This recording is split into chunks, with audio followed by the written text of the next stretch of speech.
distinguished lecture. It's really a great event every year. As you know, the College of Humanities and Sciences select an outstanding faculty member to deliver a lecture to the VCU community in an area of their expertise. And I see a couple of former lecturers here in the room, so I'm really delighted to have so many of you here and for you to all recognize the significance of this recognition and how important it is, both in the intellectual life of the college, but also as a recognition to the individual faculty member. And today we are so lucky to have Dr. Bill Newmann, Professor of Political Science, here to deliver the presentation this afternoon. Before I introduce Dr. Newmann specifically, I would like to say a few words about Dr. Smith, the namesake of this lecture, whose generous gift makes it possible for us to come together on a regular basis. Dr. Smith was a professor of physics and former dean of the College of Humanities and Sciences from 1980 until 1992. She's a solar physicist whose research examines the active regions of the sun, especially flares and pages, solar chromosphere, interstellar polarization, and solar physics. And yes, she is every bit as smart as that description would suggest. A fellow of the American Association for the Advancement of Science and a member of the International Astronomical Union and American Astronomical Society, Dr. Smith is also a founding member and first treasurer of the AAS Solar Physics Division. She wrote 2 books, Solar Flares and Introductory Astronomy and Astrophysics, and she also served as the director of VCU Center for Environmental Studies from 1992 until 1995. Besides her time at VCU, Dr. Smith worked at the University of Maryland, Sacramento Peak Observatory, and Goddard Space Flight Center at NASA. In 1995, she retired from VCU. Even in this abbreviated form, I think this impressive CV demonstrates that Dr. Smith was a scholar of great achievement. I had the opportunity to meet her only once. It was on my on-campus visit. She was dean of the College of Humanities and Sciences at the time in her final semester. And to say that she was a little imposing to someone who was just a baby PhD at best, hoping to get a first job, would be a bit of an understatement. But she was very gracious and very generous. And I certainly never thought that all these years later, I would have the honor to be introducing her lecture on a regular basis. I can't thank Dr. Smith enough for her continued support of this lecture, for allowing us to continue to hold it in her name, but more importantly for her, not just for her service as Dean of the College of Humanities and Sciences all those years ago, which allowed her to hire me, but so yay for that, thank you for that. But also her vision in creating these opportunities for us all to come together, right? It was a real vision of hers, and I think a real commitment of hers that we certainly try to sustain today. So she recognized the importance of these moments and has worked to make it possible and a tradition that we continue with great affection. So. Now I will move to our speaker today, Dr. Bill Newmann. This year, we are so fortunate to have him share with us topics that are really timely and always relevant. Dr. Newmann's research focuses on presidential decision-making, U.S. national security, and East Asian security. His first book, Managing National Security Policy, the President and the Process, published by University of Pittsburgh Press in 2003, presented a complex portrait of policymaking. It explored how presidents formulate national security policies and how those policies evolve over time. This book was nominated for the Library of Virginia Nonfiction Book Award in 2004. Dr. Newmann's second book, Isolation and Engagement, Presidential Decision-Making on China from Kennedy to Nixon, published by University of Michigan Press in 2022, takes another look at the presidential decision-making, but with an emphasis on China and Taiwan during the crucial era when the United States was considering moving from a policy of isolating China to a policy of engagement, culminating in Nixon's historic visit in 1972, historic visit to China. The book presents case studies focusing on China policy by Kennedy, Johnson, Nixon, and Ford, and shows how the relationships between a president and his advisors change based on the weaknesses or pathologies of the president's management style. Dr. Newmann's research for this book was based on declassified archival material from the Eisenhower, Kennedy, Johnson, Nixon, and Ford presidential libraries. And I'm agreeing with them because I'm a total presidential library geek and I haven't made it to Ford yet. I can't get that right somehow. But today's book talk draws on from his latest book, and I'm delighted to welcome Dr. Newman, and know you will join me in welcoming.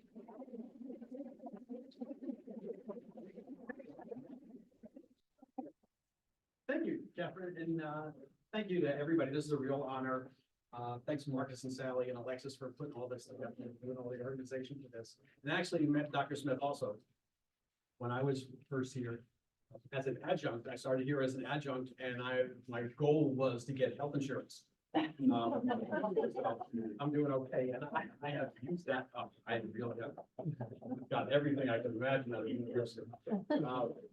So what I want to do is talk a little bit about like everything I've ever done research on in 30 minutes. Hopefully I can get 30 minutes. I got 30 minutes. So what we're going to do is sort of take you through some various aspects of how I've examined presidents making foreign policy decisions, and how presidents manage the advisory process is really what I'm looking at. And Catherine mentioned the presidential libraries, and I've been to 9 presidential libraries, and here's good looks at the outside. The Ford is really interesting because it's the one that doesn't look like a presidential library, because the museum is in Grand Rapids and the library is in Ann Arbor. So it just looks like another university building with a parking lot, and that's it. Not really impressive. Though the guy who helped me, the archivist who helped me, looked exactly like Harry Potter. That's interesting. He was doing it on purpose. But I've been to 9, and what's kind of neat about all of them is that they kind of reflect the character of the presidents themselves, which is kind of interesting. So when I think about it, the Eisenhower is very efficient, and at noon, a security guard comes in and throws everybody out because you have to eat lunch. No one should work all day without eating lunch, and they boot you out. That's it. The Reagan Library, the gift shop is great, but I couldn't afford anything in the gift shop. It's too expensive. The LBJ Library is fun because the LBJ Library, it's 1965. You'd never know that anything has happened after 1965. That's what it is. So good stuff. And the Clinton Library is really interesting because it doesn't look like a library. It's next to the scariest bridge in the entire world. If anybody's ever been there, you see that bridge, you think that's a haunted bridge right next to the library. So I've been to 9 of them, and I have to get to Truman, and I have to get to George W. Bush. That's sort of the next aspects. And I always think about, I'm married to Professor Twig, who's absolutely wonderful, and she goes to Kyrgyzstan, and she goes to Lesotho, and she goes to Ukraine, and I go to Ann Arbor and Yorba Linda, California. But I find good diners, and that's what's important about it. All right, so when I get there, just a little bit about what I do is when I get there, I'll get a cart, 18 boxes at a time, you're allowed to take out, and you can't have another box until that's finished.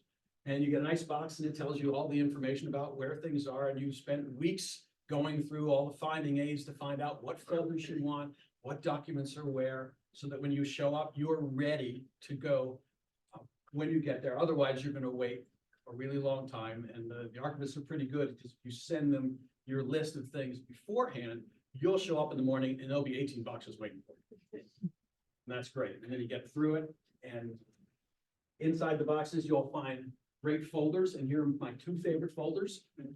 This is a folder from the Eisenhower Library, and it just says banana on it, and there's nothing in it. So I'm just assuming it has something to do with United Fruit Company and the overthrow of the Guatemalan government. That's and then the Carter Library, that's one of you'll see it says 3. That's one of the 3rd folders for the Paperwork Reduction Act. Yeah. So there it is. And sometimes you find really cool stuff in the folders. So these are kind of things you find in the folder. That's a handwritten note from the National Security Council meeting in March of 1971 on SALT. I'm talking about the SS-9 Soviet intercontinental ballistic missile on this side. On the other side is a document which is a National Security Study Memorandum 106, first draft of that memorandum, which is fantastic. And I could probably spend a half an hour telling you what I've learned from that one page. because there's just so much in it when you start to look at decision making. And that's Henry Kissinger's handwriting.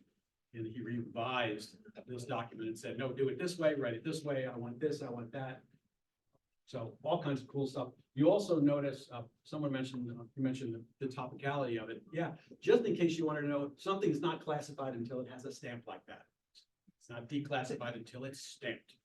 Because one of the things, if you classify something in your head, you know what? Nobody knows that. So therefore, it's still classified.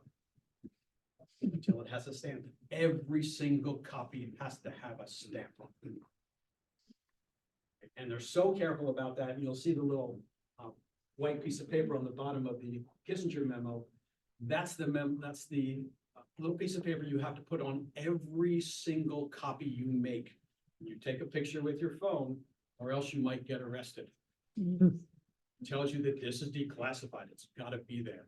And the Nixon people explained this to me at the library, and they said, we had a bunch of scholars from Israel who were here, and they were doing research here, and they Xeroxed like 1,000 pages worth of stuff. But they didn't put that little piece of paper at the bottom, and they got arrested at the airport as spies with 1,000 pages of classified material. So they said, remember to do that. And that I remember that. So I put that there all the time.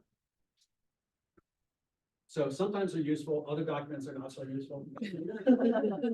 Find a lot of these. The Reagan one is good too, because I don't know if you can see that, but this one's very clear about what's not there. There's a section on options, and there's the advantages and disadvantages. Right? Okay, so why did I start getting interested in presidential decision making? And it goes back to when I was an undergraduate. I was taking a U.S. foreign policy class. I teach U.S. foreign policy now, and had a first big paper, and it was looking at foreign policy decision making, and in particular, a book by Graham Allison, Essence of Decision, which is the classic work on foreign policy decision making. We were actually writing a paper on the original article in the American Political Science Review.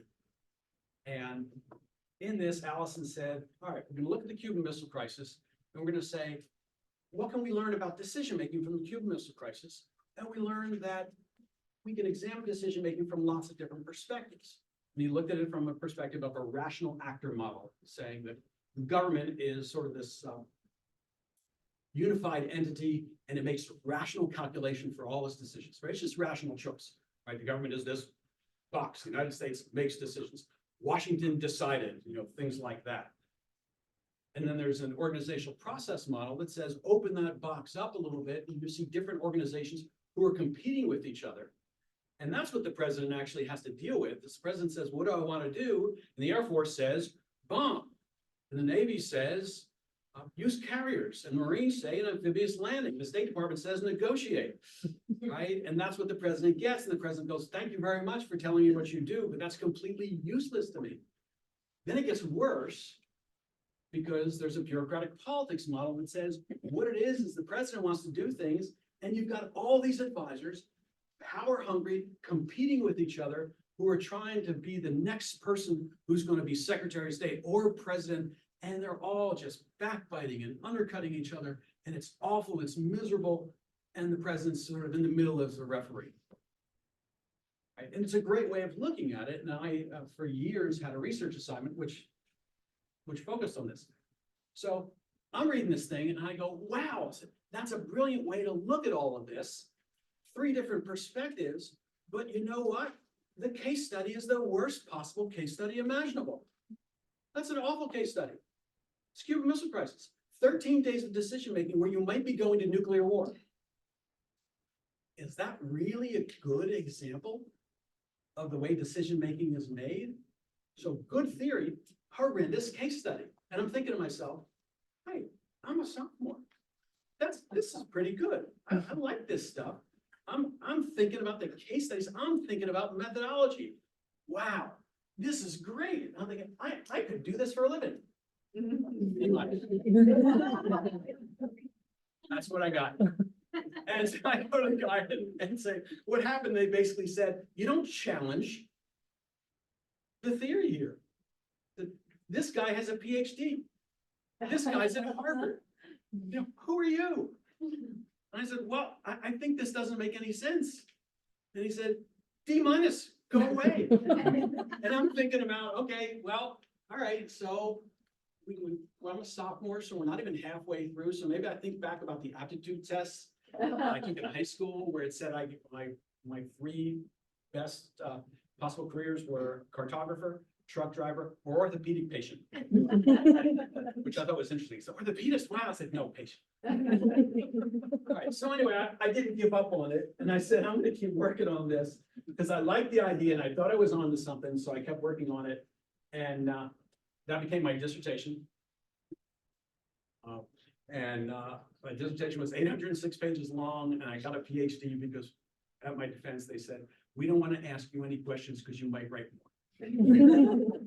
Get out, you have a PhD. That's cool. So I started doing research, and basically this is what I looked at. I said, all right.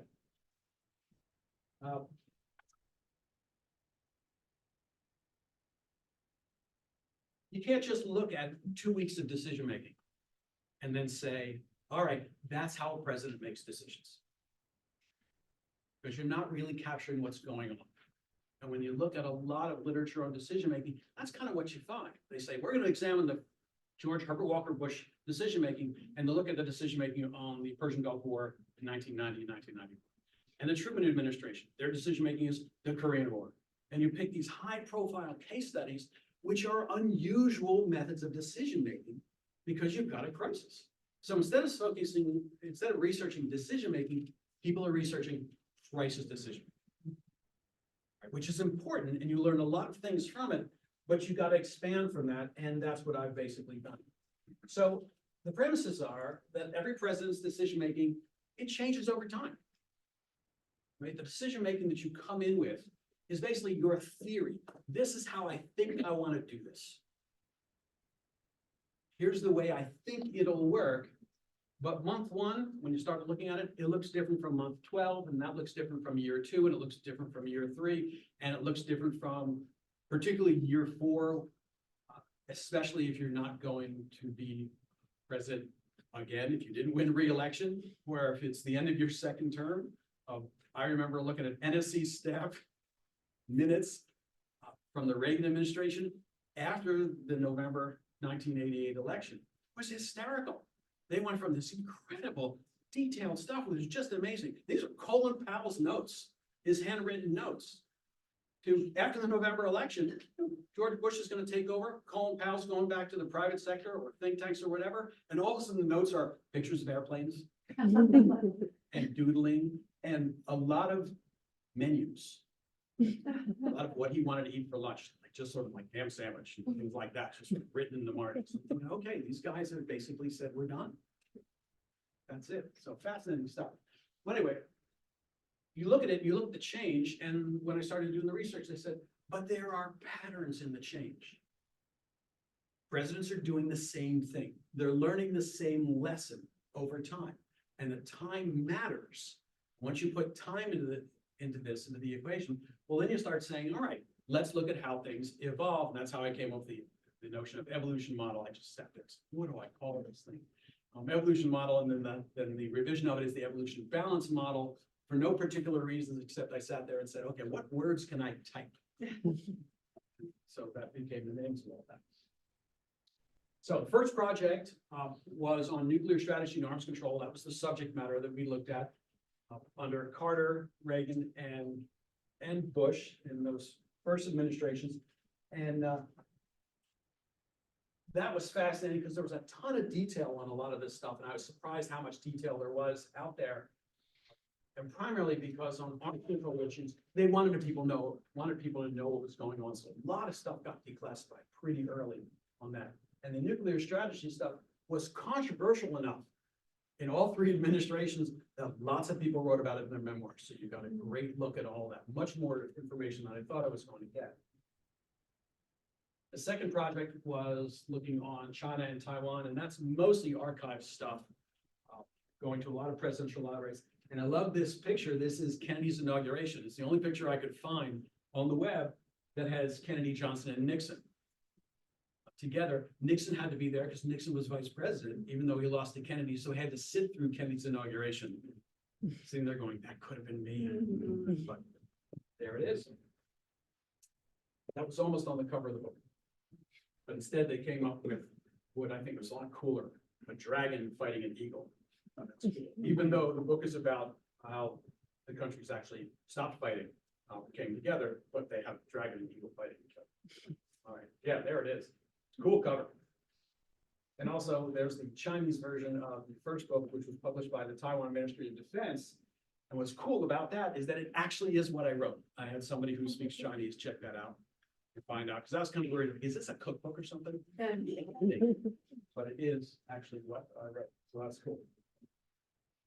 All right, so the evolution balance model, we'll talk about that just a little bit, so we wanted to leave time for questions. Pretty well. Evolution balance model, and here are the key elements. The first element is presidential style. And really what we're talking about here is presidents come into office with a management style and they do not want to change it. And they do not see why they have to change it. Because they walk in there and say, this is the way I do things, and I'm president of the United States. Okay? This must work. So Eisenhower had a very formal way of doing things, sort of the way he did things when he was in the Army. It's a staff system. It worked really, really well for him. And even at one point, he devised a whole new way of doing decision-making because he said, I think I'm doing things in a manner that's too formal. He was actually going to create a new cabinet position called First Secretary of the Government, someone who's going to be in charge of all foreign affairs and who would have been third in line for succession. He wanted to change the Constitution in various ways to actually implement this. With the secession law, and you had the constitutional aspects he was going to have to change. And then they drew out this complete plan, and they said, are you going to do this? And he said, nah, I can't. I like it the way it is. And he couldn't change it. Kennedy liked things informally. One of the case studies in the second book was about how all of his advisors say, this isn't working. You need a formal process. Come up with a formal process. And after a year, he said, okay, all right, build me a formal process. Came up with a standing committee of the National Security Council. And they created the standing committee. And then they said, okay, now tell us when you want it to meet. Never. Just didn't care. And so we met a couple times and then stopped meeting. And then they came up with a second one. Said, we'll try it again. And he said, yeah, okay, go create it. And didn't care. And actually that one met. And then after the meeting, somebody said, well, what do we do with all these recommendations? He said, I don't know. So the president doesn't care. And so they took them and stuck them in folders where, I don't know, 50 years later, I read them. And that may be all that came of those committees. Nixon was fascinating because Nixon's style, for all of the faults that Nixon had, one of those vicious politicians we've ever had in the United States, he didn't like interpersonal conflict. Hated it. Couldn't say no to anybody. So he hated National Security Council meetings because it was awkward for him. And he had them in the beginning and then tried to phase them out as much as he possibly could because he'd have to talk to people. He didn't like doing that. So he basically said, I'm going to talk to Henry Kissinger and nobody else. And that's it. And that's what he tried to do. He couldn't do it. Actually, William Rogers was Secretary of State for an extra 8 months because Nixon couldn't fire him. He was fired. He was told, you are fired. Leave. And Rogers, I won't say what Rogers said, but Rogers said something, cursed out the president and said if the president wants to be fired, he's got to tell me himself. He stayed on as Secretary of State for 8 months. So Nixon finally got up the courage to come in and say, you have to leave. They don't change. So it's sort of this constant in an administration. But to a certain extent, it's also a theory of what the president thinks they need when they make decisions. Because they haven't been president before. I mean, maybe you've been vice president, but in a lot of cases, vice president means you're not involved. The only person who's not involved in decision making. So presidential style is this theory about what I need, then you get in office. And the problem is, it doesn't work as president of the United States. So that's the first part of it. And what happens in every administration that I've examined, in the first about 6 months, every president actually creates what you can think of as a formal structure, an informal structure, and then what you can call a confidence structure. And a formal structure, that's the National Security Council. That's your formal structure of now actually presidents actually write out. Here's our National Security Council process. They have these presidential directives that say, here's what it looks like. Here's in the room. Here's how the paper flows. Obama's National Security Council. And then presidents create an informal structure, which is the president and just a handful of advisors. And maybe sometimes those advisors meeting without the president, they iron out the consensus for what's going on. Right? Because a National Security Council meeting could have 30 people in there, and staffers come in, and you write memos, and then you can leak those memos to the press. So you create an informal system in which the president, secretary of state, defense, national security advisor, we meet, we don't talk to anybody else. We make decisions. We walk into the NSC meeting with a decision already made. And then we inform everybody else about what's going on. And this is a picture of the center, that's Johnson, with Secretary of State Dean Russ, Secretary of Defense Robert McNamara, and that's part of the Tuesday lunch group, where they actually met for lunch every Tuesday, mostly every Tuesday, to sit there and iron out what was going on. Right? It wasn't just for Vietnam, it was for a lot of different issues. And that informal process really became the heart of administration decision-making. Interestingly, that whole thing may have come about because there was no vice president. It's not until 1967 that the United States had a process for replacing the vice president. So Johnson was president, there was no vice president at all. So people decided to invite Speaker of the House, John McCormick, to NSC meetings to say, he's next in line, succession. So we better bring him into the meeting so he knows what's going on. Because Johnson had a heart attack in 1955, and he wasn't sure he was going to make it through his term. So they brought him in, and then they decided, okay, now we have the Speaker of the House in the room, which means we can't talk about anything. And NSC meetings became completely irrelevant. And a confidence structure is the president and the one or two people that they trust the most.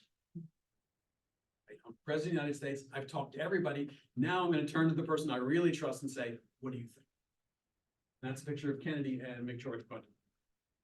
It's a national security advisor for Kennedy and actually also for Johnson afterwards. So you create these things, they sort of happen after about 6 months in office. And in all the presidents I've looked at, they're all there.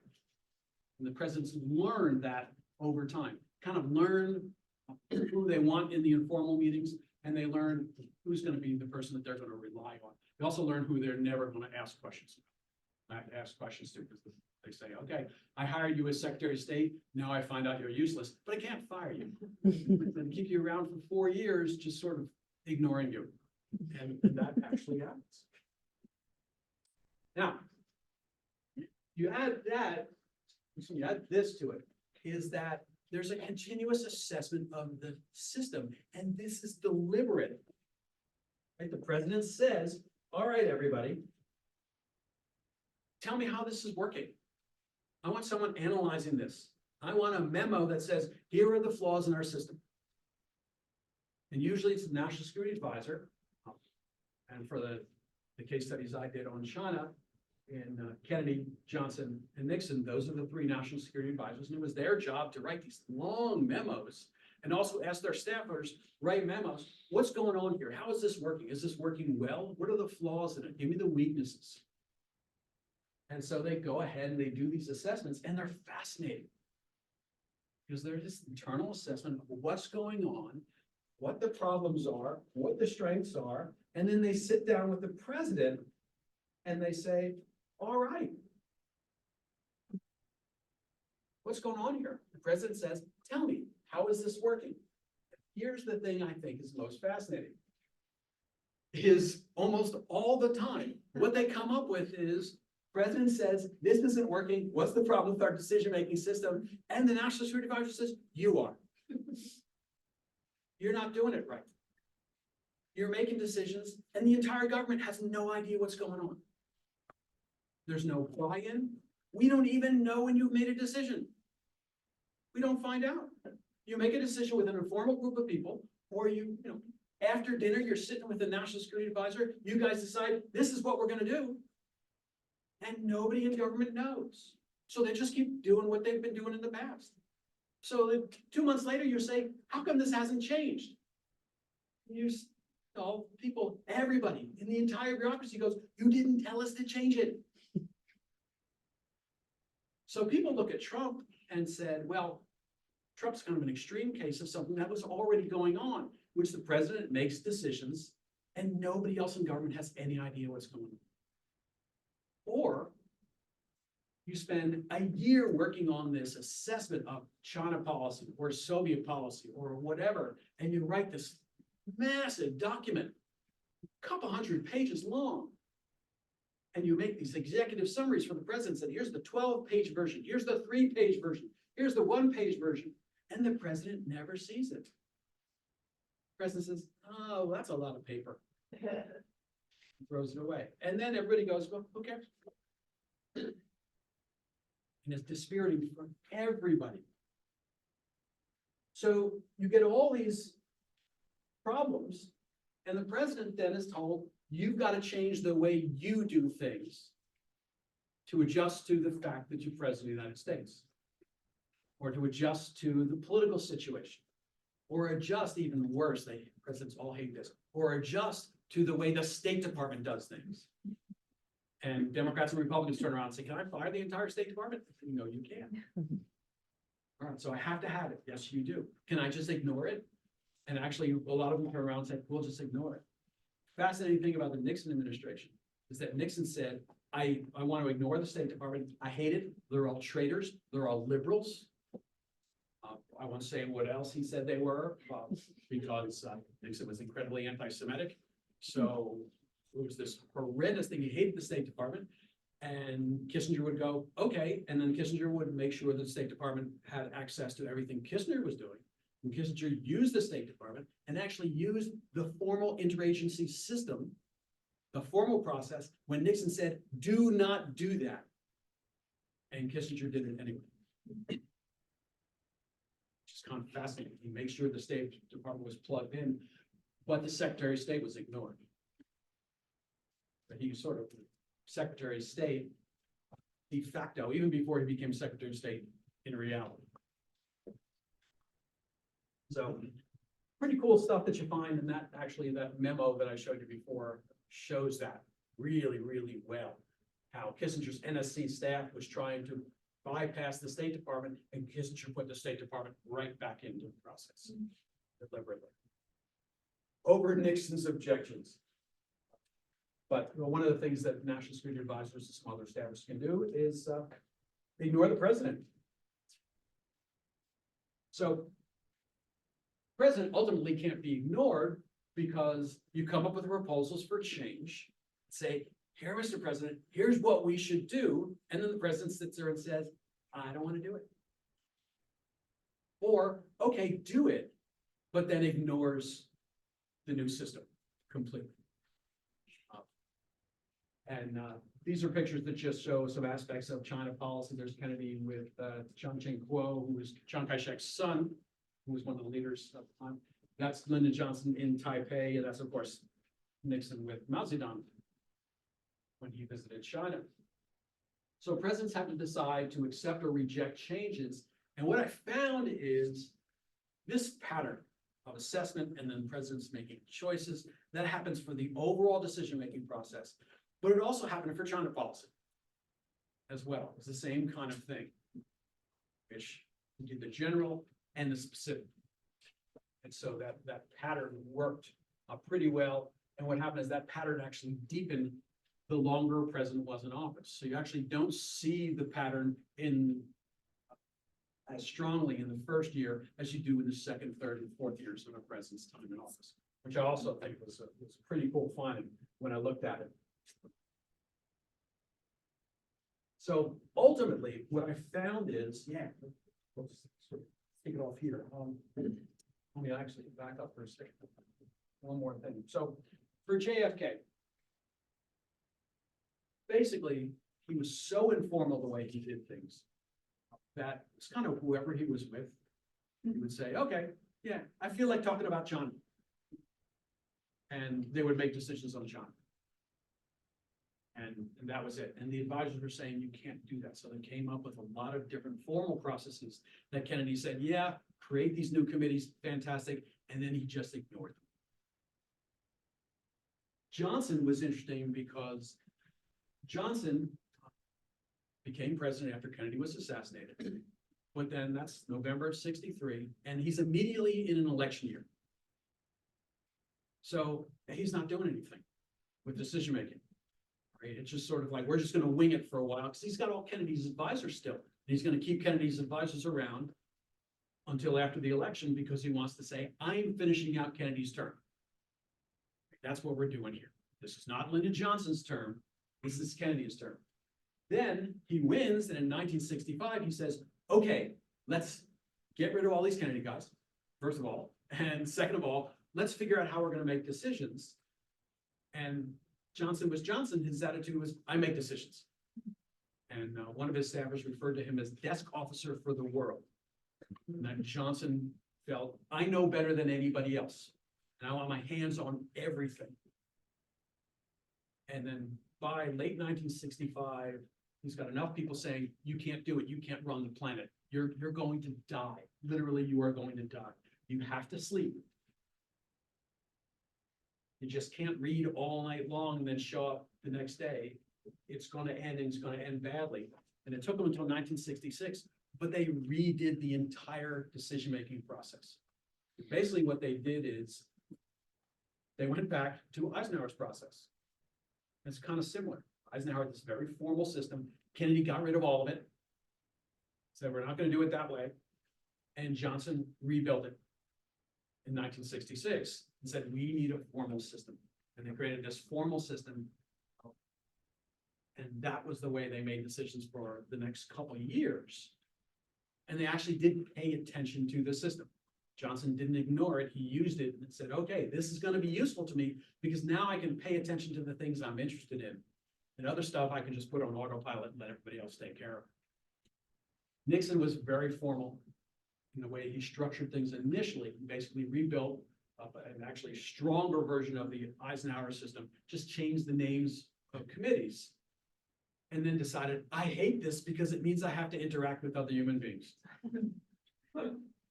And so he basically took the entire formal system and handed it to Kissinger and said, you run it. And Kissinger said, that sounds good. Right. And it's actually kind of interesting because I remember when I learned all about Nixon decision-making, they said Nixon decision-making consisted of 7 different committees, all chaired by Kissinger. None of them existed when the administration began. They were all created over the next year and a half. Piece by piece by piece. And that creation is interesting because people started to say this isn't working. And it was Nixon basically taking himself out of the process that forced Kissinger to say, we still need a process here, but I'll just be in charge of that process. And yeah, I'll finish with this. So when it's all said and done, the thing that I found out that was, if I had to talk to a president and recommend something, and say, all right, you need a strong informal system.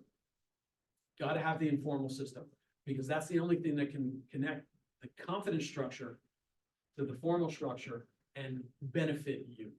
If you don't have a strong informal system, everything starts to collapse. If it's too formal, nothing ever happens. Everybody fights, there's gridlock, the whole thing breaks down. You have the Reagan administration, you have Iran-Contra, which people stop talking to each other. And things fall apart. You have cabinet officers saying, you'll be impeached if you do this. And other people saying, we won't tell the people who think you'll get impeached. We won't tell the Secretary of State and Secretary of Defense what's going on. You can't have that. Too much confidence structure, and you have the president relying on some individual. Nobody else knows what's going on, and you don't have a foreign policy anymore. And you've got a picture of Reagan's formal system. There's Carter and his confidence system with Zbigniew Brzezinski. There's Lyndon Johnson talking to Walt Rostow, who was the key part of his confidence structure. And there's George Herbert Walker Bush, who had the system that people should emulate. Group of people who said, we've got a strong and formal system in which we get together and we talk to each other and do whatever we want, be absolutely honest. Nothing that happens in this meeting gets out. No leaks at all, and we have an actually good decision-making system. And then that feeds into the formal system, but it also feeds into a confidence system. And importantly, the confidence system was really structured well because the Secretary of State was the core of the confidence system, happened to be the president's best friend in the world. And that really cemented it. Biden, to a certain extent, has replicated that. His closest advisor for years, Antony Blinken, is Secretary of State. So it's built in a system where everybody knows you can't get in between the president and the Secretary of State. Try to do it and you're gone. So that allows it to work. I'll stop there because we've got a few more minutes, so we can get some questions.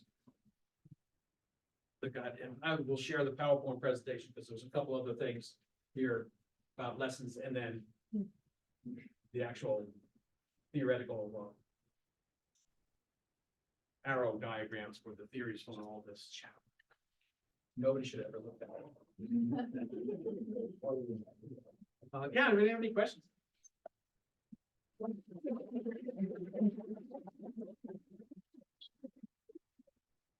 It's just like a class. You ask for questions, somebody first.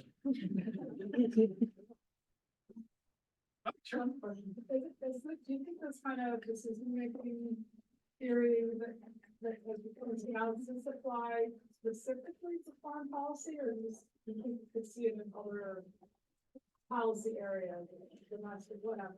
Yeah, I think you can see it in other places. So I mean, I haven't done that. That's not my area of expertise. But yeah, I think if you played around with this, you could find similar things. I think you can find an outside government as well, because it's just about the kind of pressures that you get and you don't expect, and the different kinds of ways you need to make decisions. Your first year, your second year, your third year, you sort of, I think requires a shorthand after a while. You don't need to revisit everything. I would think that really large organizations would be more part of this. Yeah, the bigger it is, probably. Yeah. So that would be working. Yeah. Yes. Yeah, what effect did Watergate have on Nixon's, Actually, a big one, because Kissinger was the only person who came out of that initially as someone who had nothing to do with it. At least that's what everybody thought. But he did. He had a lot to do with it. But he was leaking to the press the entire time, so the press didn't want to get rid of their pipeline. So he always came off as like, oh, he had nothing to do with it. The original wiretaps put on National Security Council staffers, Kissinger was the one who decided who was wiretapped.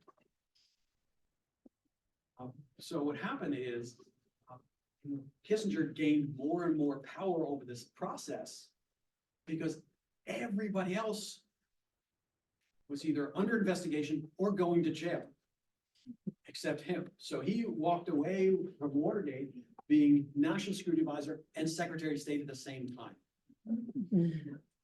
Just gained more and more power. And constantly, he was saying over and over again, if I don't get my way, I'm going to resign. And Nixon and the administration would sit there and say, you're the only person the public doesn't hate. You can't resign, we need you. So he said, okay, more. And it just got more and more powerful. Yeah. I'm guessing that I'm really interested in the archival research that you utilize, and I'm guessing there's a lot of documentation about the formal structures. Do you find a lot of documentation on informal structures or informal meetings, or what would it like? Yeah, it depends on the administration, right? So the Johnson administration is fantastic at documenting everything. Right? When I've been to other presidential libraries, archivists say to me, you've worked at the Johnson Library? What's it like? Yeah, they look at it, they say it's fantastic. Every record is there. It's just fantastic. All the informal stuff. Because Johnson basically said, I read. I want everything on paper. So he got these nightly memos, and sometimes the nightly memos would say, Walt Rostow would say, I had a meeting today with the Secretary of State, the Secretary of Defense, and here's what we talked about. things like that. So you get all that. Kennedy was haphazard in the beginning, and then McGeorge Bundy actually started saying, okay, we got to take notes on all this kind of stuff. And the Nixon stuff is decent, but a whole lot of stuff is going to be made available over the next few years or so, because all of Kissinger's records are now going to become available. After he passed away, there's going to be thousands and thousands of pages worth of stuff that's going to go to the Nixon library. So we're going to find out all kinds of stuff, but it's pretty interesting because a good national security advisor basically said, I want everything written down, all of it. And for the case studies I picked, these guys did a good job on something like that. There was a question over here and then I'll get back. Yes, Yeah. well, I was fascinated with everything, thank you. My question is, any, on the archives, any notes on religion or anything spiritual or anything? Like, any verses or anything random that? Oh, you find random stuff. I've looked at all the national security stuff. So I haven't, so Like religion. it's most pretty focused on national security issues. I mean, you do find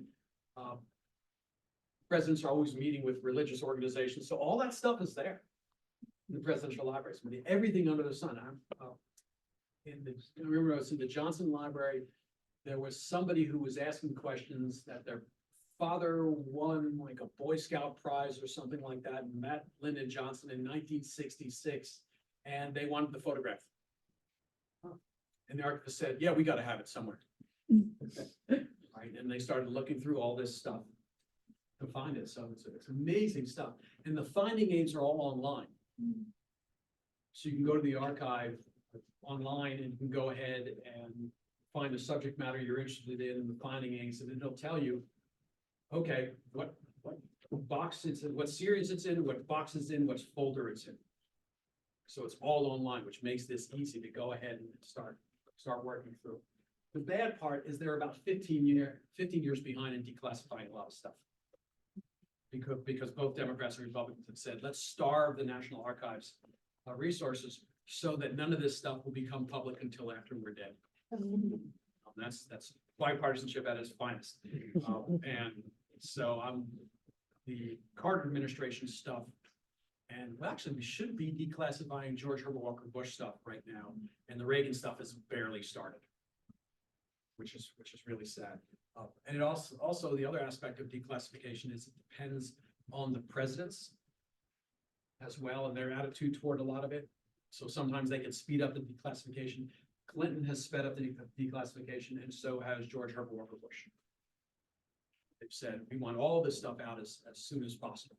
Because the president can go ahead and declassify it if they go through the process, not just in their mind. If they go through the process, they can declassify things if they want to. And those two presidents. Yeah. You. Well, thank you for the lecture, first of all.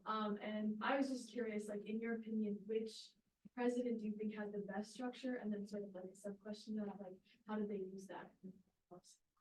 Yeah, so I think George Herbert Walker Bush had the best structure. Or depending, Bush or Eisenhower. And Eisenhower, let's see.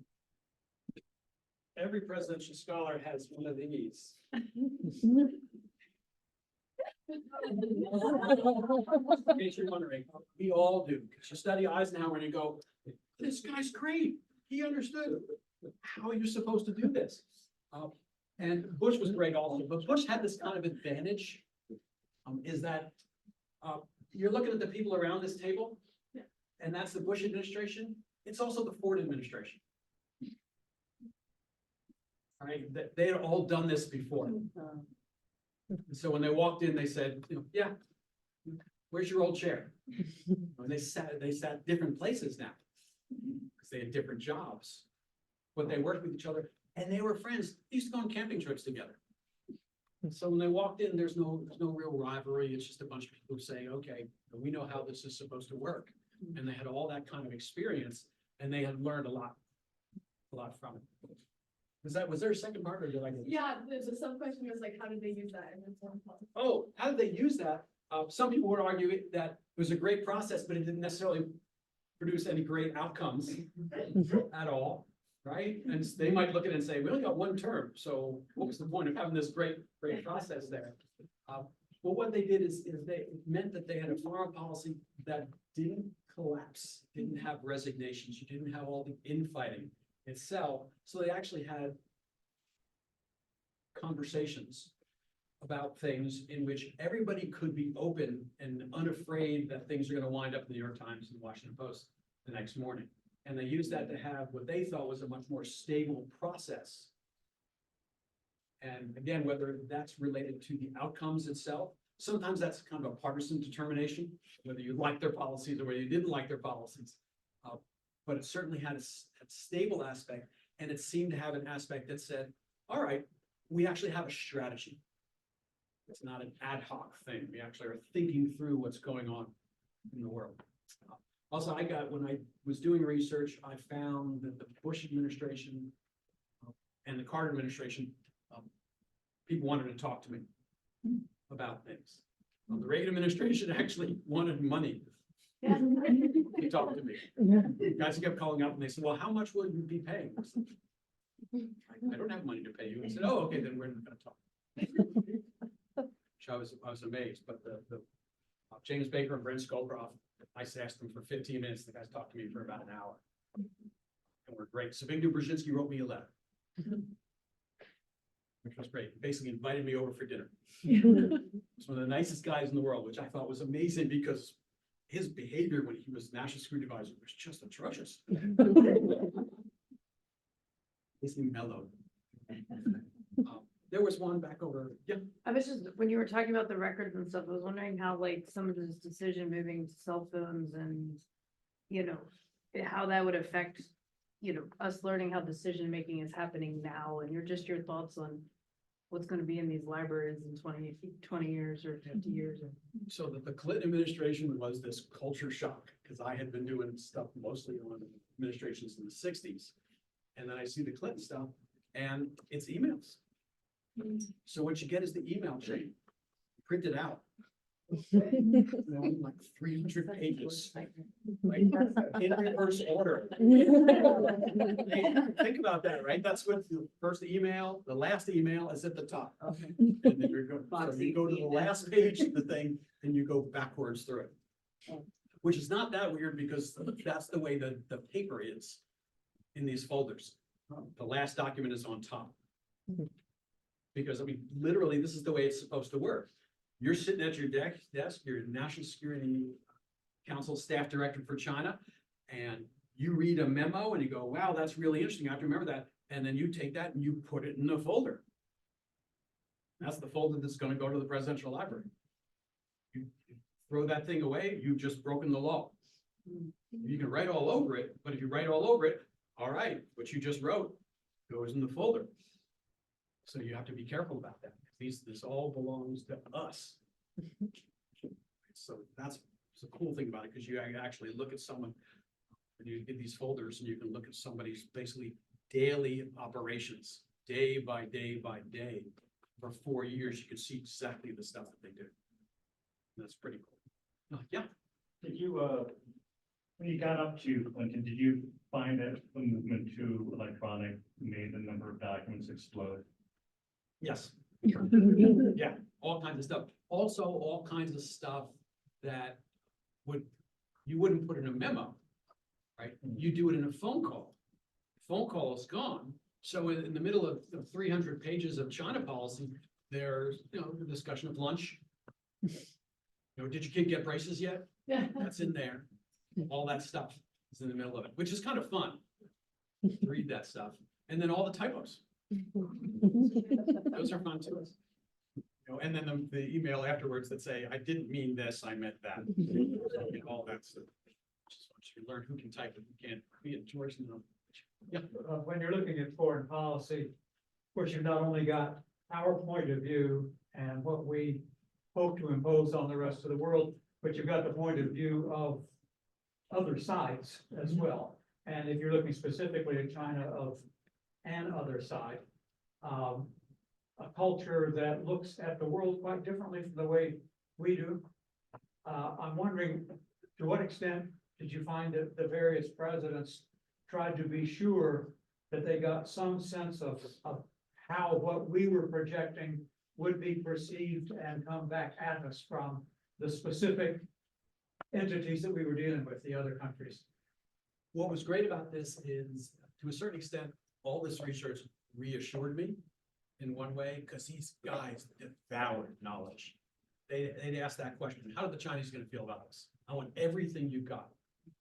And so they wanted everything. So in some cases, they would get a 3-page memo that would say, here's a summary of what they think. And Kennedy, Johnson, Nixon would all say, give me the full thing. I want all of it.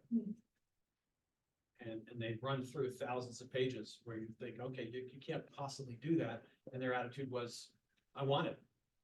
I want all of it. And these were the reports coming from our specialists on those countries, the CIA and other. From organizations. CIA, from state, from all the embassies as well. And they'd get just reams and reams of paper and they'd go through it. They'd read it, because you find these documents. What was cool is you'd find a document that was from embassy in Taipei or consulate in Hong Kong or a Japanese embassy or something. And it would go from the Johnson administration, from Walter Rostow to Johnson, and then Johnson would write all over this stuff and like circle something and say more. And then you'd see 3 days later, another report. So it's phenomenal that these guys were devouring all this information, but then in particular, it's also really depressing because you say, and then look at the product afterwards. Because in particular with Johnson and Kennedy, on both of them, from the beginning that they got in office, they said, our policy toward China is insane. It's irrational. We pretend that the People's Republic of China doesn't exist. It's only 700 million people. We don't recognize the government. Instead, we recognize a government on an island that has 20 million people. We pretend that that's China. It makes no sense. And then they said there, what can we do about it? And the answer was nothing, because we're Democrats. And we can't do anything about it, because we do something about it. Republicans are going to turn around and say, you're communists. You abandoned Taiwan. This is appeasement. You're communists. You're all traitors to the United States. And the guy who was saying that more than anybody else at the time was Nixon. Nixon could go to China because Nixon didn't have Nixon criticizing him. That's one of the things that seems like was the obvious lesson of all this. Nixon got in office and said, I'm going to do what I prevented Johnson from doing. Even though he told Johnson, you need to recognize China. He said, but of course you can't do it. So it's just fascinating. Domestic politics seem to define all the decisions. As presidents were thinking, okay, how do I get reelected if I do this? Eisenhower actually told Kennedy, you're president now. I will never speak out about anything that you do while president, unless you try to recognize China and throw Taiwan out of the United Nations. Then I will destroy you. It's like, yeah.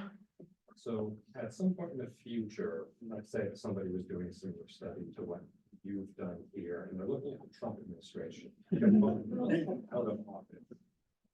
Record keeping and what is it physically done with records has, let's say, been discussed. Did you see any particular issues that somebody would run into if they did the same sort of study of what's going on with these records and how exactly were these decisions made based on, but let's say, extra informal handling of documentation? Yeah, so I can only guess right now, from reading all the things about Trump, and all of them are pretty consistent.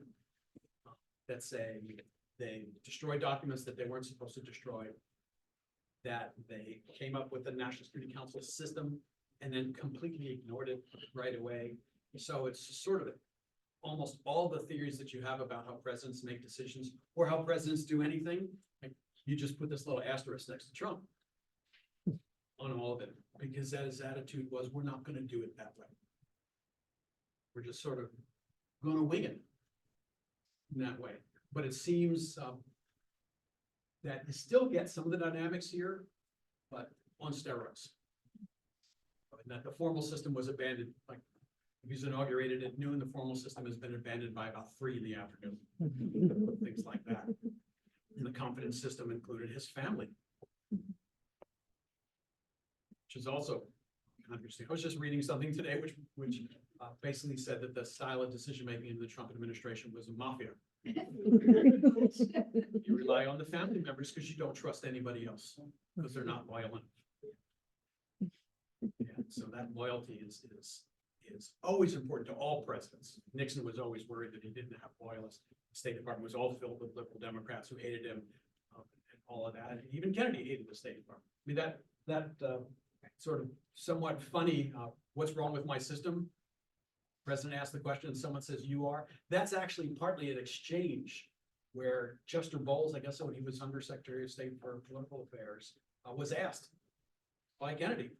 Said, so what's the problem with your State Department, Chet? And he said, you are, to the president. And then he was no longer Undersecretary of State. Well, That. please join me in thanking our,